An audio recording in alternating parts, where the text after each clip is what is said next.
que vamos a verlo ahora en la teoría. Uro-oncología pediátrica, seguramente ya han hecho la clase de tumor de Wilms, ¿sí? Que es lo que más vemos como problema neoplásico maligno, ¿no? En niños. Infecciones urinarias, que es un tema que vamos a verlo ahora, superficialmente, ¿no? Manejos recomendados, profilaxis. Es un tema que siempre van a ver, incluso van a verlo también en pediatría. Vejiga neurogénica, disfunciones miccionales. Vamos a tocar algo de anomalías congénitas externas y seguramente también ya han hecho en litiasis la parte pediátrica, ¿no? De litiasis urinaria. ¿Ok? Entonces, vamos a entrar de lleno en el tema. El primer punto va a ser, vamos a tratar del problema del riñón, luego de uréter, luego de vejiga y luego de genitales externos en los niños. ¿Ok? Miren, empezando desde la parte superior, problemas de hidronefrosis en niños. Problemas de hidronefrosis prenatal. ¿Sí? Por ejemplo, acá, los principales factores, ¿no? Los principales cuadros son obstrucción de la unión piel-ureteral, ¿ok? Obstrucción de la unión uretero-vesical, problemas de reflujo vésico-ureteral, problemas de duplicación, las famosas valvas de uretra posterior y otras. Y el más frecuente, como pueden ustedes apreciar, es la obstrucción de la unión pielo-ureteral, ¿sí? La más frecuente. Entonces vamos a tocar primero ese punto, ¿ok? Miren, actualmente, pues ustedes saben que, ¿no? En este caso, las madres gestantes, pues se hacen una, dos, tres, incluso muchas se hacen más ecografías de las que en verdad necesitan, ¿no? De las que médicamente están indicadas, ¿ok? Incluso hay ecografía 3D, 4D, 5D, cada vez con mayor nivel de exactitud en cuanto a la imagen. Entonces, eso permite que en los últimos años ya se descubra problemas desde la vida intrauterina, como en este caso hidronefrosis prenatal. Antes del nacimiento, en el feto, ya se ve hidronefrosis, ¿no? ¿Ya? Incluso hay un área que es como una subespecialidad de la medicina fetal que se llama urología fetal, también para que más o menos lo sepan, ¿ok? Entonces, ya se puede saber desde la vida prenatal en nuestros pacientes, ya se puede saber aproximadamente cómo pueden estar teniendo o si están manifestando estos problemas de hidronefrosis, ¿ya? Entonces vamos a comentar a continuación.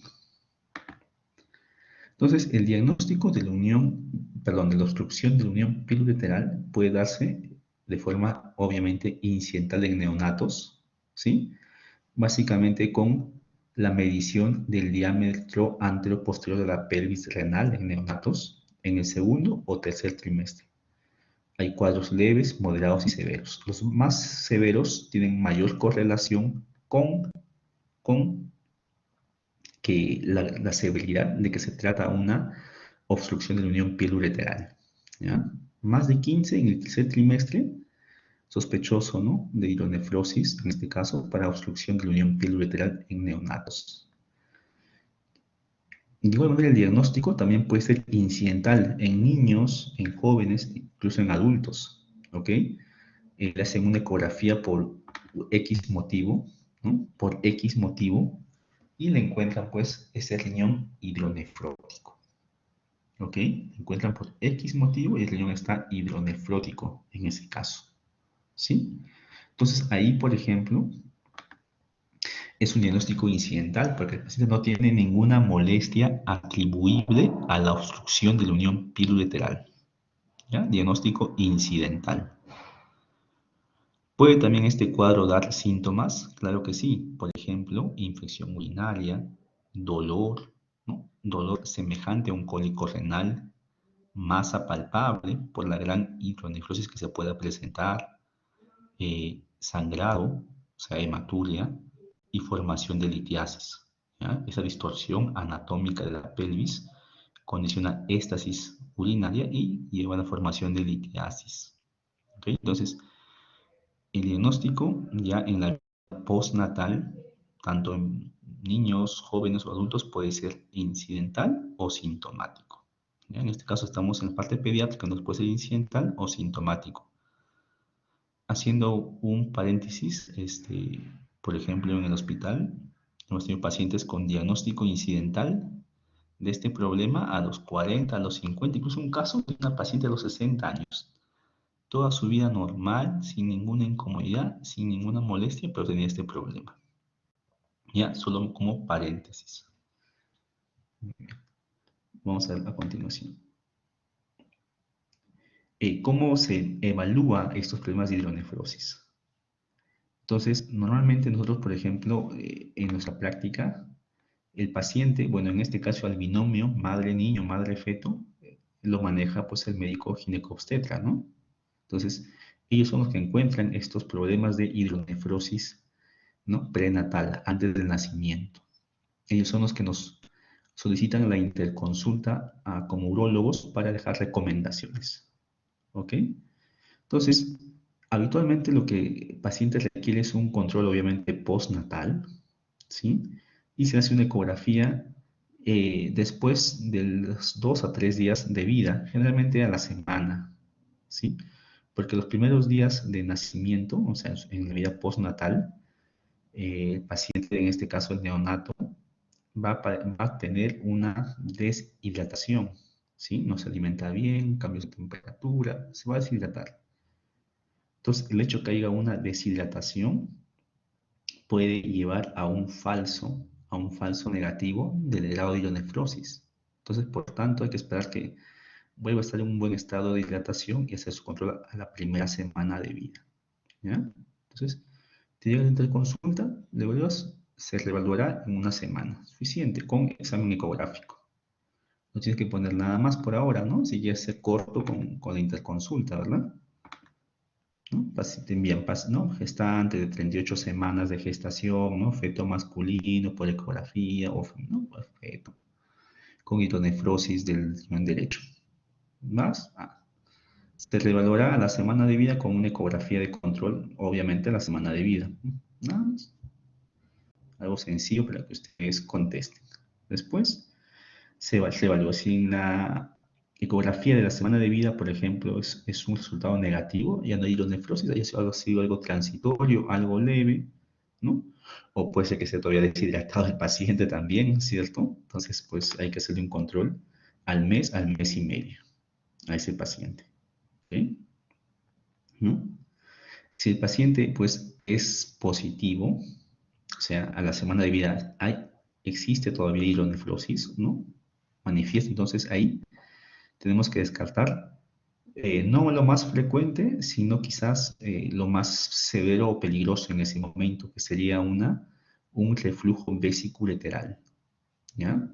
Porque este puede traer infecciones del parénquima renal, puede causar pielonefritis, ¿ya? Entonces eso no está muy bien que digamos en estos pacientes. Entonces en ellos, básicamente les pedimos una video o una videocisto-ureterografía miccional seriada, ¿sí? Para evaluar reflujo vesículo-ureteral, ¿ya? No es lo más frecuente, repito, pero sí nos ponemos en el lado más serio o más peligroso al cual nos podamos enfrentar, ¿ok? Bueno, valvas, ahora vamos a verlo más adelante en la clase. Si es que hay valvas, eso sí necesita una evaluación y un manejo muy temprano. Todos los pacientes que tienen hidronefrosis, ¿sí? Deben recibir de forma profiláctica un antibiótico. Por ejemplo, es un ejemplo, amoxicilina en 10 a 20 miligramos por kilo por día, ¿ya? Justamente para evitar infecciones de la vía urinaria superior, evitar pielonefritis en estos niños. Imagínense un recién nacido con una pielonefritis, una infección del parénquima renal, una infección seria, ¿ok? De una pielonefritis a hacer una sepsis está a un paso nada más. Entonces, pacientes que con estos inconvenientes, lo mejor es dejarle antibiótico profiláctico, en este caso. Es un ejemplo, hay más, que vamos a comentarlo más adelante, pues una amoxicilina entre 10 a 20 miligramos por kilo por día. ¿Ok? Muy bien. Hidronefrosis otra vez prenatal. Estamos comentando ecografía de control la primera semana de vida. ¿Ok? Si es normal, ¿no? O sea, desaparecido la hidronefrosis, está normal, un control al mes y medio. Si no hay hidronefrosis, pues no requiere mayor seguimiento. Si es que, porque a la semana o al mes puede estar deshidratado a la semana, por eso repetimos al mes. Entonces, si es que hay, pensamos en algo más serio, pensamos en lo más peligroso, entonces pedimos una videocisto-ureterografía. O igual, si es que a la semana de vida existe todavía hidronefrosis leve, moderada, severa, también pedimos una videocisto-ureterografía miccional para este paciente, con la idea de descartar reflujo. O no porque es lo más frecuente, pero sí porque puede ser lo más peligroso. ¿Ok? Si es que hay reflujo, bueno, ya dijimos, antibiótico profiláctico, ¿no? Y un examen de mamografía renal para ver si hay cicatriz renal, pérdida de parénquima renal y lo demás. Si no hay reflujo, seguimiento, ¿sí? Seguimiento, y ya pensamos en una posibilidad de que tratar de una obstrucción de la unión piel-uretral, ¿ya? Recuerden que la obstrucción piel-uretral es la causa más frecuente de hidronefrosis prenatal, ¿no? Y postnatal, ¿no? Pero estamos manejando lo más peligroso que pueda ser en este caso el problema del reflujo, ¿ok? Muy bien. Entonces, para terminar la idea, una vez más, nace, ecografía de primera semana, se repite al mes y medio, ¿ok? Si no hay hidronefrosis, pues no requiere ningún tipo de intervención, ¿ok? Si es hidronefrosis leve, sin dilatación del uréter, o sea, es un cuadro leve, podemos hacer también un seguimiento. Si es moderada, severa de hidronefrosis o tiene una dilatación leve del uréter, ahí sí tenemos que descartar reflujo vesiculolateral. Para eso pedimos una cisto-ureterografía miccional, ¿ya? Si hay reflujo, pues antibiótico profilaxis, ¿ya? Y ya cuando tenga la edad suficiente, pues evaluaremos una cirugía, ¿sí? Entonces, antibiótico profilaxis, ¿ok? Si es que no hay reflujo, entonces pensamos en la causa más frecuente, en este caso es obstrucción de la unión piel-ureteral. En este caso hacemos una gammagrafía renal o un renograma diurético con test de furosemida, con un examen diurético, ¿no? Ahora vamos a verlo en la siguiente lámina. Si el patrón es obstructivo o si el patrón no es obstructivo, bueno, seguimiento. Si el patrón es obstructivo, evaluar cirugía o seguimiento. ¿Ok? Si la obstrucción es a nivel ureteral distal, cerca a la vejiga, ¿no? En la unión uretero-vesical, bueno, también a cirugía. ¿Ya? Entonces, básicamente de forma para que ustedes, lo hemos comentado para que recuerden fácilmente lo que estamos comentando. Recuerden que hidronefrosis es dilatación de la pelvis y los cálices renales. Y cuando hablamos de hidroureteronefrosis, hablamos de dilatación del uréter, la pelvis y los cálices renales. Eso que parece algo sencillo, no es tan fácil diferenciarlo a veces en los exámenes ecográficos. Tiene que ser un buen radiólogo, un buen ecografista y que tenga experiencia haciendo ecografías en neonatos, ¿ya? O en, ¿no? Lactantes. Ya no es fácil a veces como un adulto que pongan si existe o no hidronefrosis o hidroureteronefrosis. ¿Ok? Continuamos. Entonces, ¿a qué se debe este problema? Se define como que en la unión entre el uréter y la pelvis no existe un segmento adinámico, ¿sí? Un segmento, el bolo de orina, pues no cae por gravedad. Este uréter hace movimientos peristálticos, entre comillas, ¿no? Peristálticos. Este uréter repta, nosotros decimos que hace repta el uréter, porque tiene sus contracciones. No es que la orina pues caiga, el riñón produzca orina, llega a la pelvis y luego cae por gravedad, ¿no? ¿Ya? Hay un bolo ahí urinario y hay un uréter que se está contrayendo para, ¿no? Hacer fluir la orina. Entonces, como existe un segmento adinámico en el uréter, ¿no? Se cree que no hay, así como en las enfermedades del tubo digestivo, en las enfermedades de Hirschsprung, en las enfermedades donde hay problemas de la parte nerviosa, también se cree lo mismo. Por lo tanto, es un segmento adinámico que causa en este caso ¿no? El flujo lento de orina, la obstrucción, y por tanto la pelvis se dilatan los cálices, ¿ok? Bueno, ¿qué pasa antes de eso? A la gamografía. El examen ideal para el diagnóstico, este diagnóstico tiene que hacerse con una gamografía renal, ¿no? O un radiorenograma, que es lo mismo, con un test diurético, con un test de furosemida, porque es un examen dinámico, ¿ya? Es un examen dinámico. Una ecografía te puede orientar, una tomografía también los puede orientar, pero el examen patrón de oro preciso es solicitar una gamografía con test de furosemida, ¿ok? Miren acá estos patrones. Vemos, ¿no? De celeste, el riñón, en este caso izquierdo, y de lila, morado, más o menos, el riñón del lado derecho. Ven ustedes acá en la parte superior, ¿ok? Entonces a estos pacientes se les hidrata previo al examen con un radiotrazador de paso y a los 20 minutos se le pone furosemida, ¿ya? Furosemida. Entonces, ¿qué pasa? Como el paciente está hidratado, la pelvis renal se llena, aumenta la actividad en la pelvis, como ven en la línea turquesa, ¿ok? ¿No? Turquesa y turquesa. Y luego pueden ver cómo esta línea acá está con el diurético y cómo la pelvis se vacía rápidamente. O sea, hay un descenso, ¿no? Descenso de concentración, ¿no? Del radiotrazador a nivel de la pelvis. ¿Por qué? Lo orinado, lo expulsado. ¿Ok? En cambio, en el lado derecho, miren el color lila, llega hasta el punto máximo, que es acá, y después no orina, miren.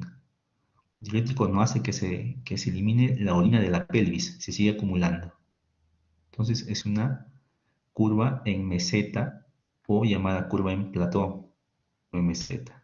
Está ahí, como ven ustedes. No hay un descenso, ¿no? Con la acción del diurético, de la furosemida. Entonces cuando ustedes ven esta curva, entonces ya saben que está obstruido, ¿ya? Acá ven ustedes un examen ecográfico que, como les digo, es un examen, ¿no? Pues no es el gold estándar, solamente es un examen que los puede orientar. Y ustedes ven acá claramente cómo está dilatada la pelvis, ¿no?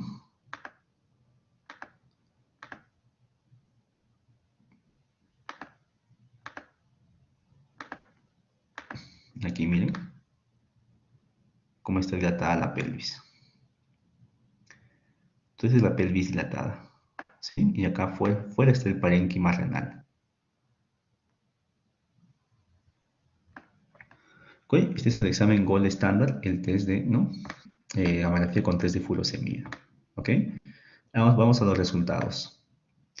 Lo siguiente es saber, ya han visto la curva, saben que está obstruido, lo siguiente es saber es que toda la función renal del paciente es 100%. Toda la función renal es 100%. ¿Está bien? Pero los dos riñones pues no trabajan igual, no aportan 50-50. Sus dos orejas pues no son iguales necesariamente, ¿sí? Los dos ojos tampoco tienen la misma capacidad visual. Los dos oídos no escuchan igual, ¿ok? Entonces, incluso la mitad ¿no? de mi cara no es igual a la otra mitad, ¿sí? Entonces, igual los riñones. No es que tampoco los riñones trabajen, cada uno trabaje 50-50 al mismo nivel, no. Uno puede trabajar 55, 45, ¿no? 49, 51. Bueno, habrá casos de 50-50 quizás, pero pues siempre hay una diferencial entre ellos.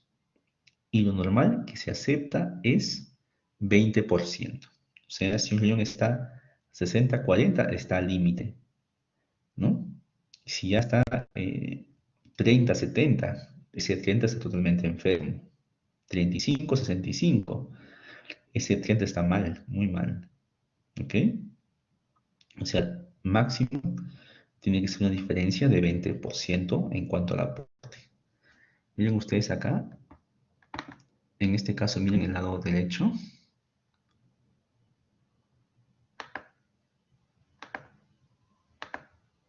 Miren, ¿no? Acá dice Contribución, ¿no?, a la tasa de filtración. 66%, ¿sí? El izquierdo. Y el derecho tiene solamente un 33%, ¿sí? Entonces este paciente, este riñón está obviamente afectado, ¿no? Este paciente tiene que operarse. Operarse así no tenga ninguna molestia. Así no tenga ninguna molestia. ¿Ya? Porque ya el riñón se está viendo afectado. Va a perder función con el tiempo. Vemos otro ejemplo en el otro lugar. Ven acá un riñón que aporta 56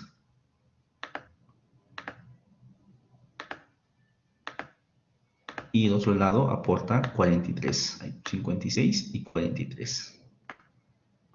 Este paciente, si es que no tiene ninguna molestia, ¿no?, se puede manejar en observación, vigilancia. Pero si es que tiene alguna molestia, por ejemplo, llámese hematuria, litiasis, dolor, tiene que operarse. En conclusión, todo paciente sintomático se opera. Paciente asintomático, pero con función diferencial menos a 40 del lado afectado, se opera. Si es sintomático, tiene una función de 48-52, se mantiene en observación. ¿Ok? Ese es más o menos el manejo.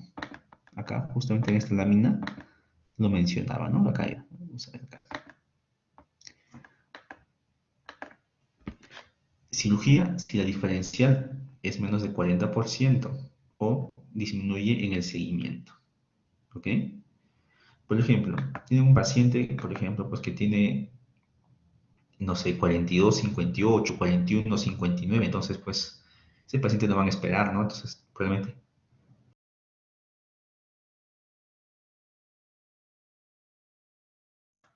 Muy bien, disculpen. Entonces, ese paciente tiene que probablemente operarse mucho antes, ¿no? Y eso está acá. Tratamiento quirúrgico de pacientes con obstrucción de la unión pilolateral. Pacientes sintomáticos se operan. Hallazgo incidental de neonatos depende, ¿no? Si es que empeora la función, el patrón de nefrosis cada vez es moderado, es severo. Si la función renal está disminuida, está reducida, ¿no? Si hay enfermedad en ambos lados, ¿ok? Porque si ambos están enfermos, pues como 100% es relativo, entonces los dos van a estar aportando posiblemente 50-50 entre comillas, pero como los dos son anormales, van a estar trabajando mal. O cuando, por ejemplo, la parte familiar importante, ¿no? Tiene un paciente, ¿no?, que viene de una ciudad, de una región del país, ¿sí? Y imagínate que tiene 42, 58, o sea, ¿no?, asintomático, pero está al borde, está al límite. El paciente, pues a veces, ¿qué pasa? A veces los tenemos en seguimiento. El paciente pierde el seguro porque el papá dejó de trabajar, porque la mamá dejó de trabajar, pierden el seguro. Entonces, pues ya pierden el seguimiento, ¿qué será de ellos, no? Entonces, a veces, eh, si están al límite, ¿no?, a veces depende de la evaluación familiar, a veces también nos operamos, pero eso ya no es algo estrictamente médico, ¿sí? Solo para tener en consideración. Muy bien. La cirugía se llama pieloplastia desmembrada. Esa dilatación que va a tener la pelvis y los cálices crean una pelvis renal amplia, grande. Entonces, cuando operamos hay que disminuir el tamaño. Por eso que se llama pieloplastia. Se llama pieloplastia, ¿ya? Por eso que llamamos pieloplastia. ¿Ok? Desmembrada. Entonces, ¿qué se hace?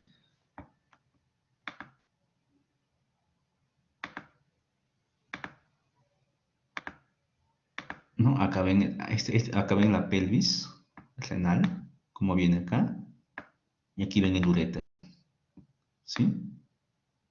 Y aquí en esta zona, esta obstrucción, aquí es donde se hace una excisión del segmento afectado. ¿Ok? Acá pueden ver más claramente cómo ya está el segmento y está referenciado, ¿sí? Entonces, se hace una excisión, se elimina ese segmento y se hace una anastomosis uréter-pelvis.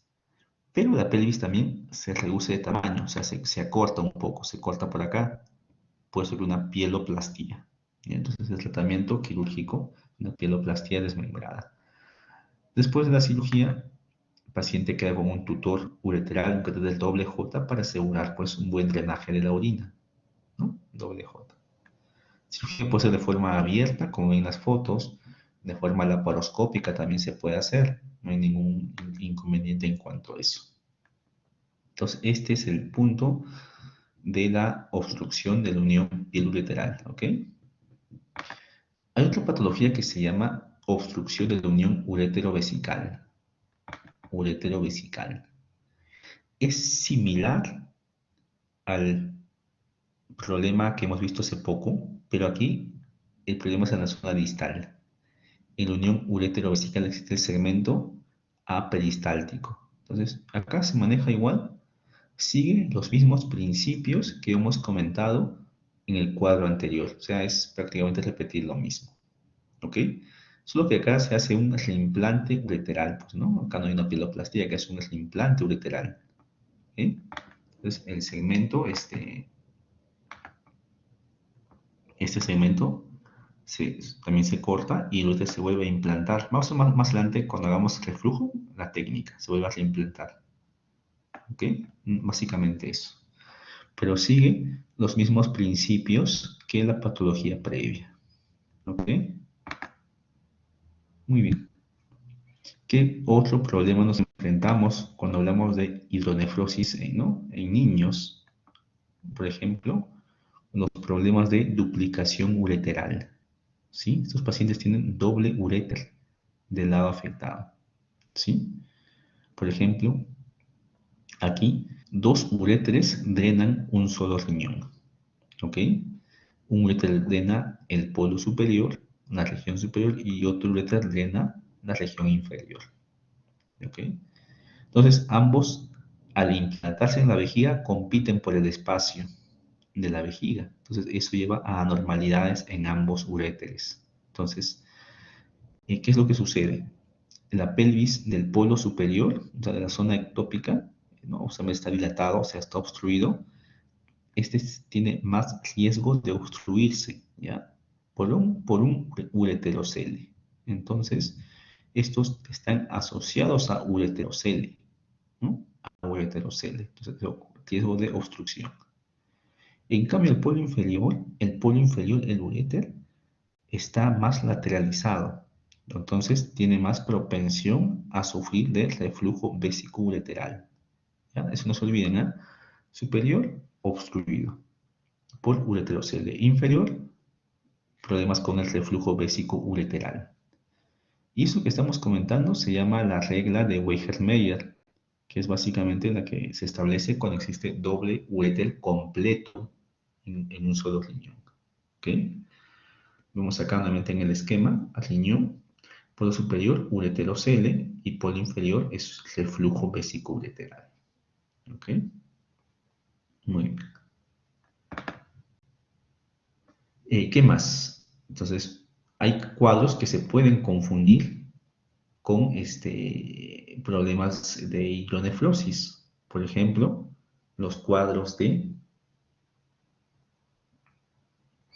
problemas de enfermedades renales multiquísticas, ¿no? Que son básicamente, pues, quistes renales que en ecografía aparentan dilatación de las cavidades del riñón, de la pelvis y de los cálices, ¿sí? Pero que son enfermedades en sí multiquísticas, que pues, pueden dar una confusión en cuanto al diagnóstico. Otra patología que puede causar hidronefrosis en niños. En este caso, este problema causa hidroureteronefrosis bilateral. ¿Qué caso es? Las valvas de uretra posterior. ¿Ya? Estos se presentan desde la vida prenatal, pueden causar infecciones urinarias, ¿no?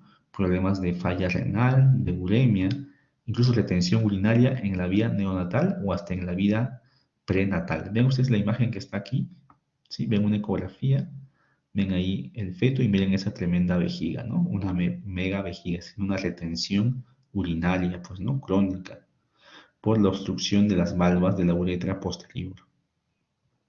¿Ya? Recuerda que el feto degluta su orina y la orina forma el líquido amniótico, ¿no? Entonces, efecto de gluten en la orina para formar sus pulmones también. Entonces, con estos problemas, el paciente cursa con oligohidramnios, ¿no? Entonces, cursa con problemas de desarrollo en la parte facial, pulmonar, digestivo. Entonces, casos severos de valvas de uretra posterior, en verdad, pues se producen óbitos, ¿no? O sea, muerte de los fetos, óbitos fetales, ¿ok? Son los cuadros leves, se podría decir, que llegan a término y al nacimiento. Cuadros severos, generalmente hay una mortalidad intraútero. Ven acá el sistema urinario normal, entre comillas, ¿sí? El esquema, y ven acá el uno patológico con valvas de uretra posterior. A este nivel se obstruye y causa dilatación de ambos lados, como ven en la imagen. Dilatación del uréter y el riñón de ambos lados. La vejiga es una vejiga de lucha, una vejiga engrosada con bastante residuo. Y ven acá que también se dilata a nivel de la uretra prostática. Hay una dilatación marcada aquí, una dilatación marcada, ¿sí? Porque está obstruido las valvas. Entonces todo eso es lo que se encuentra en estos pacientes. Entonces en estos pacientes en una ecografía, incluso en la vida prenatal, van a encontrar vejiga dilatada y ambos riñones dilatados. Entonces posiblemente tengan un problema de valvas de uretra posterior. ¿Ok?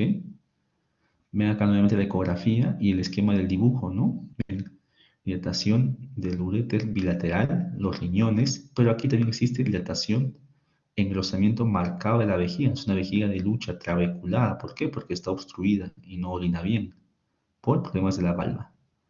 Incluso se dilata la uretra prostática, se dilata, forma como un sáculo aquí. ¿Ok? Y eso se ve en el examen de la cistografía. Ven ustedes acá la vejiga, este que parece como un pico en realidad es la uretra prostática dilatada. Vean acá los uretres y ven acá la pelvis y acá los cálices, ¿no? Un problema bastante severo, ¿ya? Y hace que pierda el riñón, o sea, el riñón también, el parénquima renal, esos túbulos se deforman, no se forman bien, ¿ya? Incluso tienen displasia del tejido a este nivel. El manejo actual es básicamente una fulguración endoscópica de las valvas. Se puede hacer con energía láser, ¿sí? O con energía con calor, con energía monopolar. Generalmente lo hacemos con láser en el hospital, ¿no? Menos traumático. Y ven acá, ¿no? Vean el esquema de la cirugía y ven acá las imágenes de cistografía, ¿no? Dilatación acá de la vejiga y de la uretra prostática. Vejiga y también uretra prostática dilatadas, ensanchadas. ¿Ok? Ese es el inconveniente con la cistografía, con el diagnóstico, ¿no? ¿Ya? Entonces, valvas, dilatación de ambas vías urinarias superiores, vejiga y uretra prostática, y encima la vejiga está engrosada. Una vejiga con el tiempo va a ser una vejiga enferma.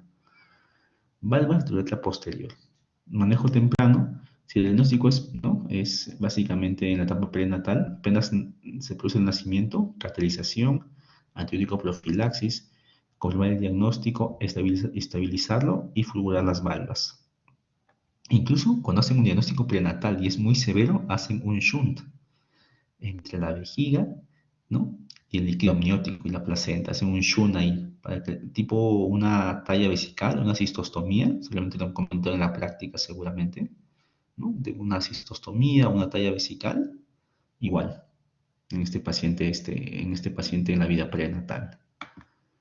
Lo que normalmente nos pasa mayormente es que nos llegan pacientes ya ¿no? Con un manejo más tardío, o sea, nacieron pues, ¿no? En una ciudad, ¿no? Del interior del país, donde pues no tuvo un manejo inicial adecuado, porque obviamente no hay, a veces no hay pues el personal cualificado para eso y nos mandan ya con un estado postnatal ya un poquito más comprometido, ¿no?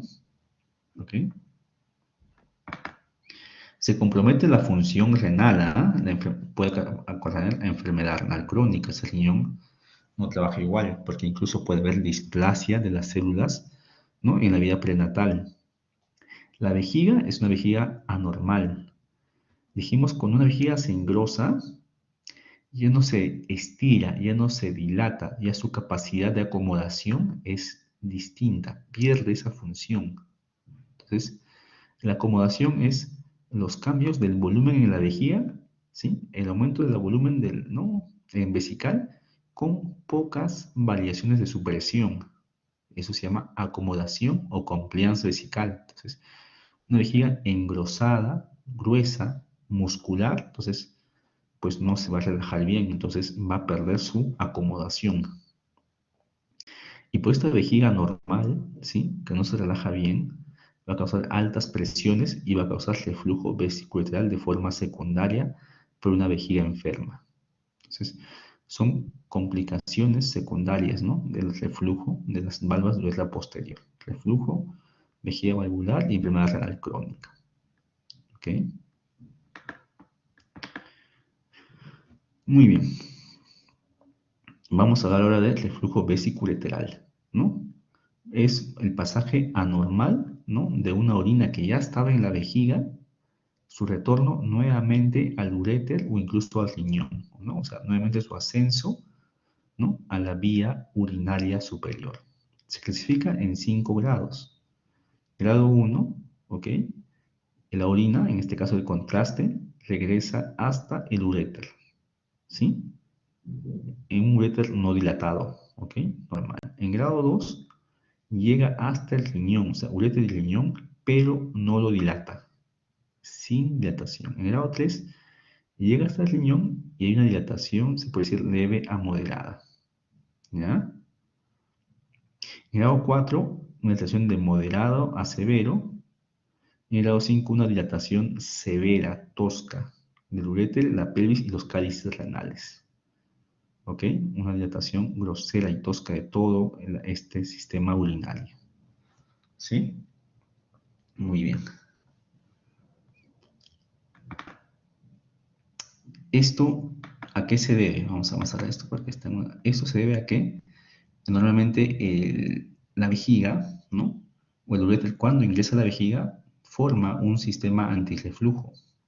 Por ejemplo, el ingreso oblicuo hacia la vejiga es uno de ellos.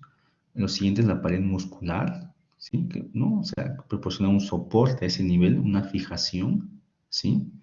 Y una adecuada longitud submucosa. El uréter pasa por abajo de la mucosa, ¿sí? Y esa longitud submucosa debe ser, vamos a poner un gráfico, esto de acá, todo esto debe ser entre 4 a 6 veces el diámetro del uréter, para que tenga una adecuada longitud del túnel submucoso. Entonces, cuando fallan estos mecanismos, ¿no? Se produce el reflujo vesiculateral. ¿Ok? Como ustedes ven acá en el esquema mismo, si es que, no en este caso, el uréter está en un buen nivel, ¿sí? No hay reflujo. Si está en la zona más lateral, va a haber reflujo. En una zona media, pues eventualmente habrá reflujo. Entonces tiene que haber un buen túnel submucoso, ¿ya? Un buen túnel submucoso para asegurar el sistema antirreflujo. Entonces, cuando hay reflujo, ¿qué es lo que sucede? Reflujo vesiculateral, infección del tracto urinario superior y pielonefritis, que es lo que a lo más le tenemos miedo. Esto causa una cicatriz renal, causa pérdida de nefronas, causa pérdida de función renal y por tanto a nuestros pacientes lo llevan a una enfermedad renal crónica. ¿Ok? Desde pacientes pequeñitos, niños, ya podrían estar haciendo una enfermedad renal crónica. ¿Ok? Y esto, ¿cómo se manifiesta después? Con hipertensión, disminución de la función renal, proteinúria e incluso, pues, estados terminales de la función renal, enfermedades renales en estado terminal, ¿ya? Prácticamente llegando a la diálisis. Entonces, por eso es que al comienzo comentamos lo importante que es, primero, descartar la posibilidad más severa, ¿no? O sea, el reflujo vesicoureteral, ¿ya? Estas son las imágenes del reflujo, ¿no? Para que las puedan, pues, en láminas. Vean acá, vejiga y reflujo. Acá es un grado 5. Incluso puede haber reflujo bilateral con distintos grados. Acá parece ser un flujo, acá básicamente 2. y acá 3 o 4, ¿sí? Vean qué distintos grados pueden existir en un mismo paciente. ¿Ok? Ahora, ¿cómo se maneja este problema del reflujo vesicolateral? Primero, vamos a ver qué grado es. Los que son de bajo grado, o sea, del 1 al 3, tienen un chance importante de resolución espontánea al pasar los años. El paciente crece, se estira más el túnel submucoso y puede desaparecer. Entonces, miren, se ha visto que en los grados 1, ¿no?, casi el 90% desaparece al cabo de 3 años. En el grado 2, 65, en el grado 3, 53, o sea, la mitad de casos desaparecen. Para el grado 4 y grado 5, eso sí es muy bajo, ¿sí? Entonces, ¿en qué pacientes podrías darle chance de una vigilancia a esperar que se resuelva de forma espontánea? Aquellos pacientes que tengan un reflujo vesicolateral bajo, ¿ok? Del 1 al 3. Muy bien. Entonces, el manejo depende, por ejemplo, del chance que el paciente tenga para que desaparezca ese reflujo, ¿no? De la posibilidad de un reflujo espontáneo. Obviamente, a menor grado, mayor oportunidad de que el reflujo desaparezca. Edad, que depende también del grado, ¿no? Y también al momento del diagnóstico. Ustedes diagnostican un reflujo grado 3 en un paciente de 1 año de vida, distinto a un paciente que tenga 10 años de vida, 12 años de vida, ¿ok? El de 1 año obviamente tendrá más chance, pero este que tiene 10, 11 años ya va a ser un poco, vas a pensar de forma distinta, ¿ya? Infecciones, cicatriz de la función renal, ¿no? Si el paciente lo dejas en observación, dijimos que tenemos que darle antibiótico profilaxis para evitar quironefritis, ¿ok? Y hay que ver si toma o no toma su medicamento, es alérgico o no es a su medicamento, cómo maneja su medicamento también. Muy bien. Entonces, reflujo vesicolateral nuevamente para terminar esta parte. Denme, chicos, un minuto, denme un minuto, por favor.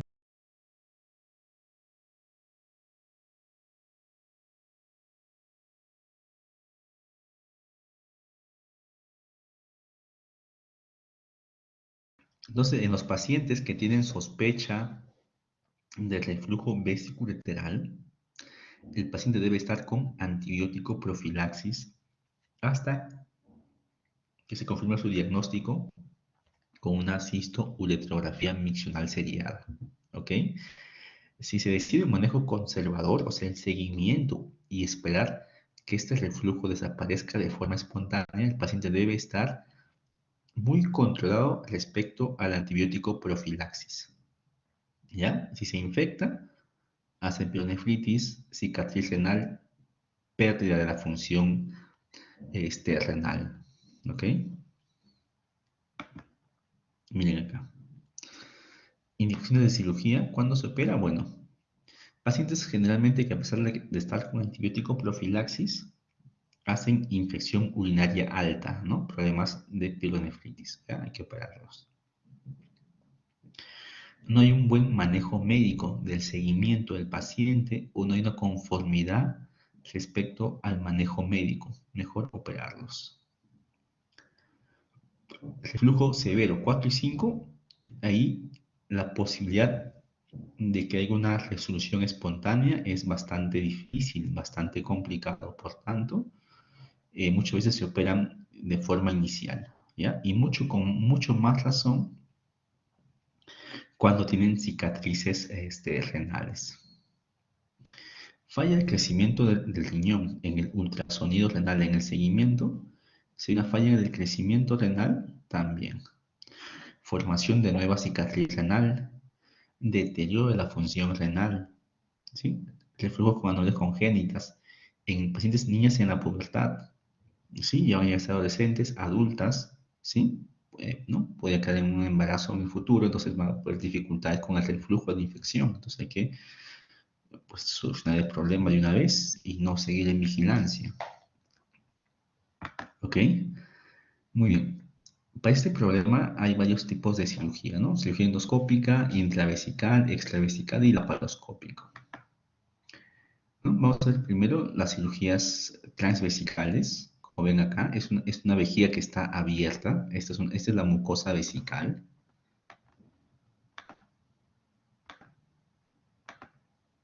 Esta es la mucosa vesical, ¿ok?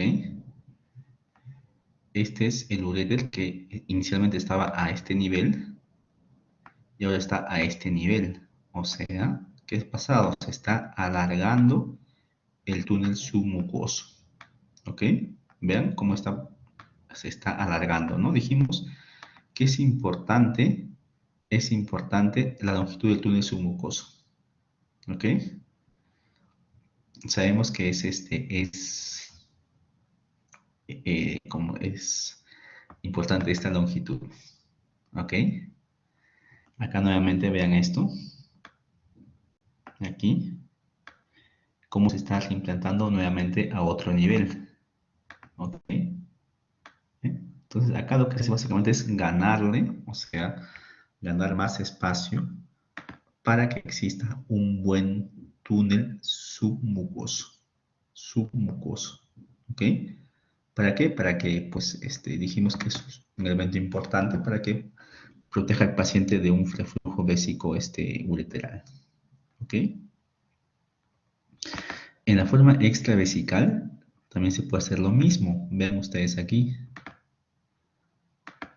Es el mismo principio, ¿no? O sea, tenemos que ganar más túnel submucoso. Y acá ven, esta es la cara externa de la vejiga.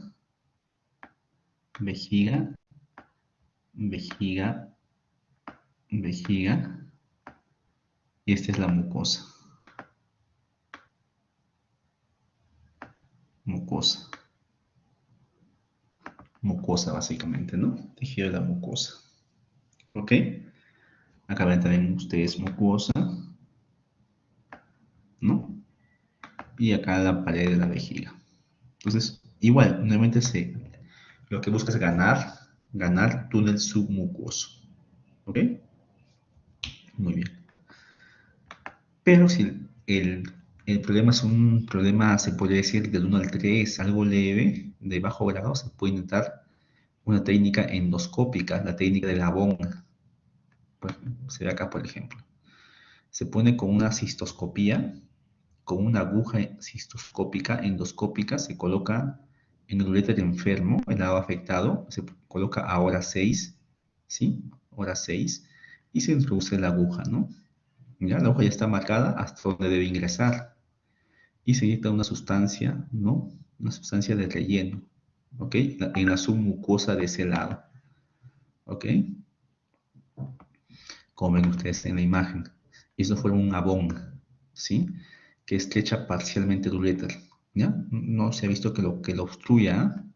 Y esto, miren cómo está este uréter inicial acá. Y uréter inicial, ¿sí? Y como acá queda ya de esta forma, ¿no? Acá está un poquito muy levantado, me parece. Normalmente queda como si fuera un volcán, queda así, queda igual que un volcán, ¿ok? Para que esto proteja del reflujo, ¿no? En estos pacientes. Esto se hace para reflujos del 1 al 3 habitualmente. O a veces cuando ponen un reflujo grado 4, grado 5, queda un reflujo 2 o 3 o recurre a algo más leve. Entonces también se usa esto de acá, sustancia antirreflujo, ¿ok? Cirugía que es totalmente ambulatoria. El paciente va, se hace el procedimiento y se va a su casa a las 2 horas, sin ningún inconveniente. Muy bien. En cuanto a la profilaxis del tracto urinario, cuando hacemos pacientes que han tenido infección urinaria, aquellos que han tenido fiebre, ¿no? Por una infección o sea, han tenido pielonefritis, el manejo, hay que dar tratamiento antibiótico profiláctico, ¿ok? Antibiótico profiláctico. ¿Y qué antibióticos se sugieren? Por ejemplo, esta es la lista. Hace poco mencionamos la amoxicilina, ¿ok? Pero, ¿no? En este caso 10 miligramos por kilo por peso, ¿no? Por dosis, una vez al día.